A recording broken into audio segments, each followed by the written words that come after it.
ওই সে বাড়ি ফেরা এবং ঢাকা ছেড়ে যাওয়া নগরবাসীর খবরাখবর জানাবেন আমাদের। এখনো পর্যন্ত বাড়ি ঢাকা ফেরার যে মূল ঢল সেটি এখনো শুরু হয়নি। আমরা দুপুরের পর থেকে বেশ কয়েকটি ঢাকায় ঢোকার যে অভিপথগুলো মুখগুলো সেগুলোতে ঘুরেছি। গাবতলীতে গিয়েছি, সায়দাবাদ, এরপর যাত্রাবাড়ি মোড়, এখন আমরা গোপীবাগে আছি।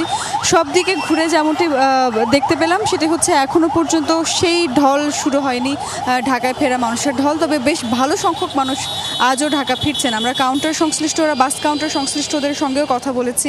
তারা বলছেন যে আগামীকাল থেকে মূল যেই যাত্রীদের ঢাকায় ফেরার যে ঢল সেটি শুরু হবে। যদিও এর আগে বিচ্ছিন্নভাবে মানুষ কিন্তু ঢাকায় ফিরেছে। ঈদের পরদিন থেকেই মূলত ঢাকায় কম বেশি মানুষ প্রবেশ করা শুরু করেছে, কারণ ঈদের পরদিন থেকেই বিভিন্ন বাস কাউন্টার থেকে শুরু করে রেলওয়ে স্টেশন থেকে শুরু করে ঘুরে যেগুলো যেমনটি দেখা গেছে সেটি হচ্ছে ঈদের পরদিন থেকেই মূলত মানুষ এই ভিড় এবং ঝক্কি এড়াতে ঢাকায় ফেরা শুরু করেছেন।